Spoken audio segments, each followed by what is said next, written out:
you this now. Government must change its automotive policy to move with the times or face slow death. That's the warning coming from the National Association of Automobile Manufacturers of South Africa's Mike Mabasa. Now, he says the current policy doesn't take into account the changes in the global motor industry, particularly the move to electric vehicles. Mr. Mabasa joins me now for that conversation. Thank you for your time and good morning to you, Mike. Why do you think government has been quite slow in catching up with global trends? Well, it's precisely good morning. It's precisely because the world is moving and it's doing so, faster than we are currently moving, as the South African, nation. As you know, Dumelo, I think the evolution into electric vehicle is not a new conversation. This conversation has been, in our ecosystem for the longest time.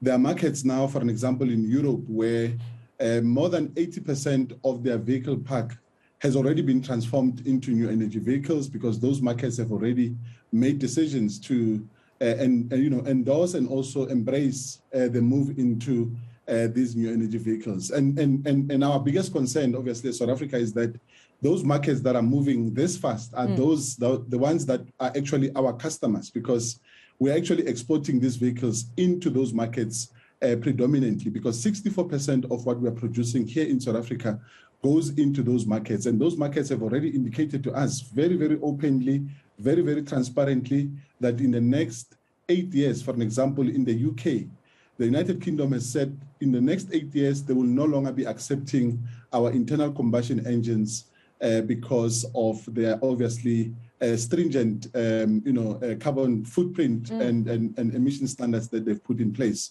And South Africa obviously has to move very, very quickly if we still want to do business with those markets. And if we don't, I mean, what's the warning here? If we continue to delay with this automotive policies, what could potentially be the consequences? Well, it's a simple one. I mean, you either adapt or you die. Yeah. And I think, we certainly have, case studies. I mean, if you look at, for an example, Australia, Australia had a very fantastic and a booming automotive manufacturing base. And because, the government there moved very, very slowly, also in terms of adapting to the new changes, at the time, Australia today imports all its vehicles, and that manufacturing base has completely wiped off the surface of that economic life in that country. Yeah, I mean, government seemed to have had a strategy and a plan here during their 2021 master plan. They said they want to ensure that they, prepare local industry for the future. What's the contradiction here in your opinion, that there seems to be a master plan to prepare local industry for the future, but it seems we're delaying? And how do you think those interventions can be expedited?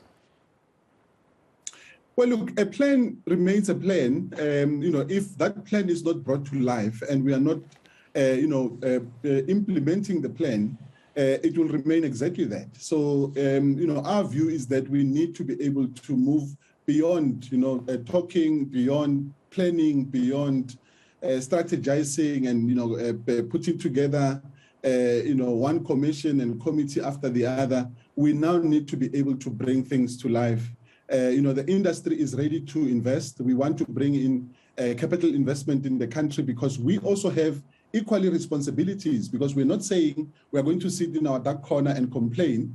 We want to, begin to start planning so that we can be able to make sure that capital investment comes into the country, because we need to retool all our plants. We've got plants in this country that are currently not fit for purpose in order for them to be able to produce these new energy vehicles. But in order for us to be able to go back to the principles in Germany, in the United States, in Asia, in China, and say to them, give us the necessary capital in order for us to be able to reinvest in the plants that we have in South Africa today.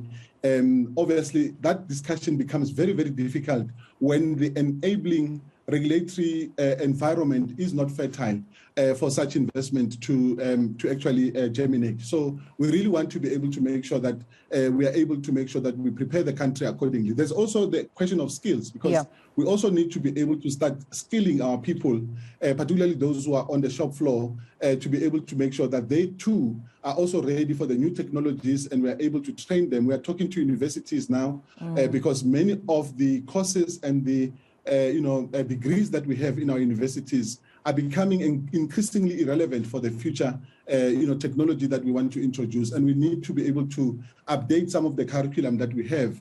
And all those things needs to happen now. And it's obviously driven by the foundation, in terms of creating an enabling policy framework that will help us to accelerate these processes. Yeah, Mike, for someone who perhaps is wondering if our current energy crisis is conducive for electric vehicles, I mean, how would you respond to that concern? Well, look, I think the current challenge of load shedding in South Africa is definitely and should not be an excuse for anyone to suggest that we are not going to be moving into the new energy vehicle evolution. We are convinced, in fact, as the automotive industry, that Eskom is over the long term is actually not a solution for partnering with the new energy vehicle. Because remember to me, when you're talking about net zero debate, you obviously have to make sure that you introduce sustainable energies across the entire value chain. You cannot have a vehicle that is energy neutral, which is powered through dirty coal. It doesn't make sense. So our view, and we are currently having very, very strong conversations with independent power producers as well, so that we can be able to make sure that when we speak about net zero is not only applied on one area, but is applied across the entire value chain. So the manner in which we produce the vehicle from the factory plant itself, those plants must be net zero. We cannot afford, and that's why many of our plants now are also investing ahead of the curve, so that we can be able to move them completely out of the grid, currently supported by Eskom, so that they can be able to generate its own and their own energy. And similarly, the charging infrastructure that we want to deploy in the country, we will certainly have to, we cannot afford to rely on Eskom. So those who are concerned about load shedding, we don't think that they should be worried. Obviously, it is an issue now, but certainly as we begin to accelerate this conversation,